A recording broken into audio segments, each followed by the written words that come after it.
Welcome! This time we are going to solve Protostar net1. The level description says this level tests the ability to convert binary integers into ascii representation. So let's check the C source code again. So we have a main, and then we have the standard setup for our daemon. Then we call like in net1 0. Then we call the function run. Run has two buffers, each 12 bytes, RQ pointer, character pointer. Then it generates a random unsigned integer value, puts this unsigned integer, randomly generated unsigned integer value into the FUB buffer.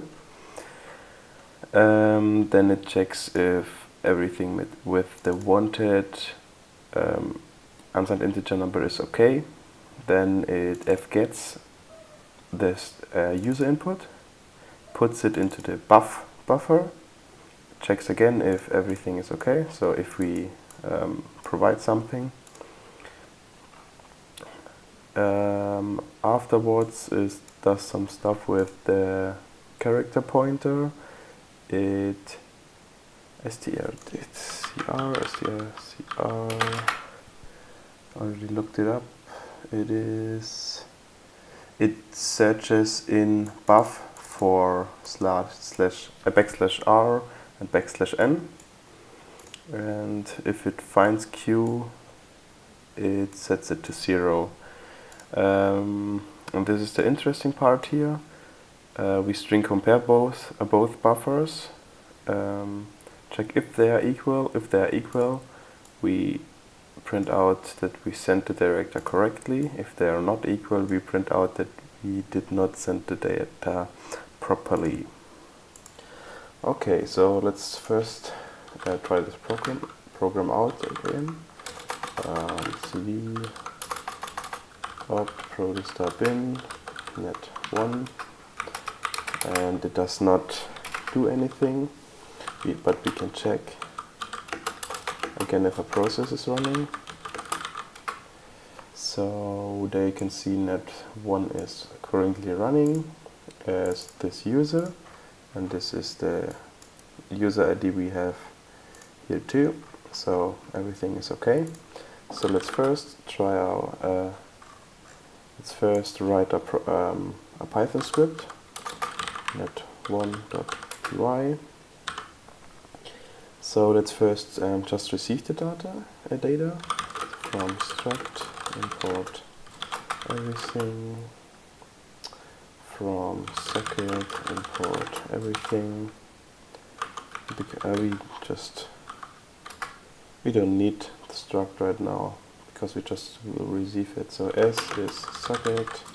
Let's create a new socket, rf underscore inet, comma, and sock stream s dot connect to localhost 2700.1 and close the string, and the port is 2998. Okay, then we will receive data s dot receive 1024, and let's print it out. Data received plus data s dot close. So let's try it, Python 1py. So we see we always receive something, but we cannot display it because it's in the wrong format. So now we are going to convert it, and therefore we will use an import again. We will import bin ascii,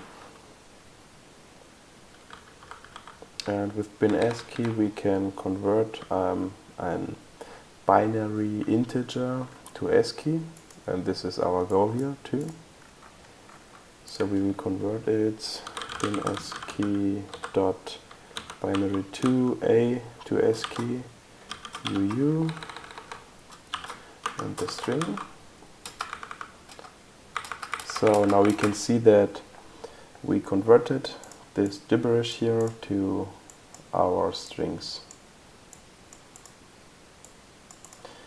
So let's send it back first, or try to send it back. Let's call it converted is bin ascii.b2a uu and data. Then we will print out that we converted it.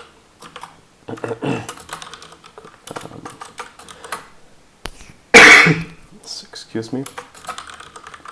Converted. Oops, my bad.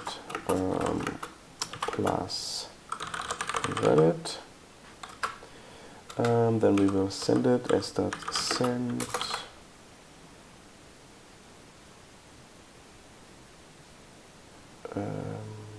Converted. Just thought if I need to convert it to a string, but I don't think so. Print s dot receive again. We will just see in one moment. Okay, so we converted it. It's the same string, obviously, but we did not send the data properly, because if it's string compares, so main str compare,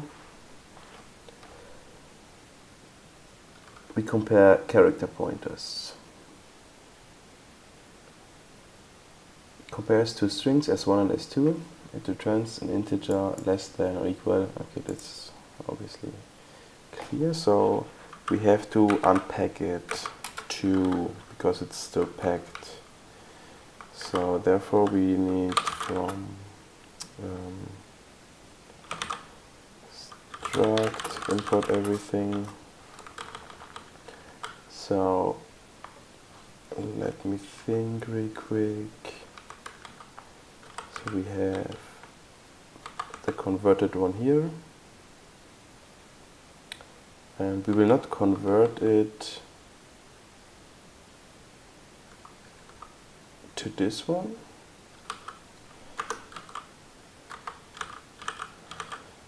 We will just unpack it. Unpack it